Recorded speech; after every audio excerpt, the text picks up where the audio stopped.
कहानी का नाम है आड़ू में बच्चा। ये एक जापानी कहानी है। इसका तर्जुमा करने वाले हैं सैयद अबू तामीम।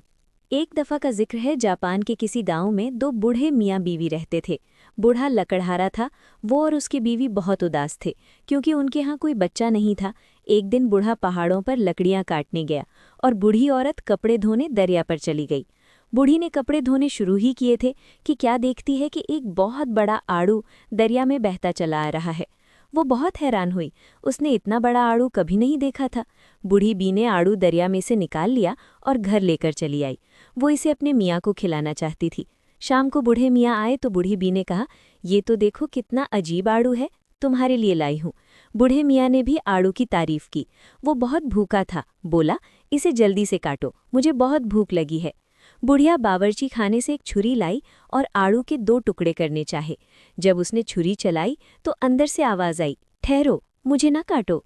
ये कहते ही आड़ू के दो टुकड़े हो गए और इसके अंदर से एक प्यारा सा खूबसूरत बच्चा निकला। बूढ़े मियाँ और बूढ़ी भी बहुत हैरान हुए। बच्चा बोला, डरो नहीं, खुदा ने मुझे भेजा है, तुम्हारे यहाँ कोई बच्चा नहीं है, मुझे अपना बेटा बना लो। बूढ़े मियाँ और बूढ़ी भी दोनों खुश हो गए और आड़ू से निकलने वाले बच्चे को अपना बेटा बना लिया। उन्होंने उसका नाम मोमोतारो रखा। उसे पढ़ाया लिखाया और अच्छी अच्छी बातें सिखाईं। जब मोमोतारो 15 साल का हो गया तो उसने अपने बाप से कहा, अब्बा जान, मैं अब बड़ा हो गया हूँ, ऐसा काम करना चाहता हूँ जिससे हमारे मुल्क का भला हो। यहाँ से बहुत दूर समंदर के अंदर एक जजीरा है जिसका नाम ओगर है।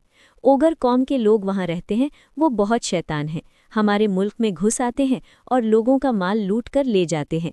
मैं ओगर जजीरे जा रहा हूँ ताकि उन लोगों से लूटा हुआ सारा माल लाया हूँ। आप मेहरबानी से मुझे इजाज़त दें। बूढ़े मियाँ ये बात सुनकर बहुत खुश हुए और मोमोतारो की मदद को तैयार हो गए। उन्होंने मोमोतारो को तलवार दी और दूसरे हथियार भी दिए। बूढ़ी बी ने उसके लिए बहुत सा खाना पका दिया। मोमोतारो ने अपने अब्बा और अम्मी से वादा किया कि वो जल्दी वापस आने की कोशिश करेगा। मोमोतारो ने समंदर की तरफ चलना शुरू किया। समंदर काफ़ी दूर था। रास्ते में उसे एक चितकबरा कुत्ता मिला। कुत्ता उस पर खूब भौंका, लेकिन मोमोतारो ने उसको खीर खिलाई और कहा, मैं ओगर जजीरे जा रहा हूँ, वहाँ के लोगों से लड़ूंगा। कुत्ते ने कहा, ये अच्छा काम है, मैं तुम्हारी मदद करूंगा। ये कहकर चितकबरा कुत्ता भी साथ हो लिया। मोमोतारो और इसका दोस्त कुत्ता चले जा रहे थे कि उनको एक बंदर मिला। कुत्ते और बंदर की लड़ाई होने लगी। मोमोतारो ने बंदर को समझाया कि मैं और कुत्ता ओगर जजीरे के लोगों से लड़ने जा रहे हैं। ये सुनकर बंदर भी उनके साथ चलने को तैयार हो गया। मोमोतारो ने बंदर को खीर खिलाई और वो तीनों आगे चल पड़े। वो थोड़ी ही दूर गए थे कि उनको एक तीतर मिला। तीतर और बंदर आपस में लड़ने लगे, मगर जब तीतर ने सुना मोमोतारो ओगर जजीरे जा रहा है तो वो भी साथ चलने को तैयार हो गया। मोमोतारो ने तीतर को भी खीर खिलाई और अपने साथ मिला लिया। इस तरह मोमोतारो इस फौज का जनरल बन गया। चितकबरे कुत्ते, बंदर और तीतर में दोस्ती हो गई। जब ये चारों समंदर के करीब पहुंचे तो मोमोतारो ने किश्ती बनाई। सब उस किश्ती में बैठ गए और ओगर जजीरे की तरफ रवाना हुए। कुछ दूर आगे चलकर जजीरा दिखाई दिया जिस पर ओगरों का किला बना हुआ था। किला बहुत मजबूत था। उसके अंदर हजारों ओगर रहते थे। उनमें कुछ लाल थे, कुछ नीले थे और कुछ काले। सबसे पहले तीतर किले की दीवार पर पहुंचा और ओगर लोगों के सरों पर ठोंगे मारनी शुरू की। उन्होंने बहुत कोशिश की कि डंडों से तीतर को मार गिराएं, मगर तीतर बड़ा चालाक था, पलटियां खाता रहा और बचता रहा। इधर तीतर ओगरों से लड़ रहा था, उधर बंदर ने किले के अंदर घुसकर किले का दरवाज़ा खोल दिया। दरवाज़ा खुलते ही मोमोतारो और चितकबरा कुत्ता किले के अंदर घुसे और ओगरों से लड़ना शुरू कर दिया। बड़े जोरों शोर की लड़ाई हुई। तीतर ने दुश्मन के सर पर थोंके मारी और चोंच से उसकी आंखें भी फोड़ दी। बंदर ने दांतों से काम लिया। चितकबे कुत्ते ने भी खूब भंभोड़ा। मोमोतारो ने तलवार चलाई और दुश्मनों के टुकड़े कर दिए। आखिर में ये हुआ कि ओगर हार गए।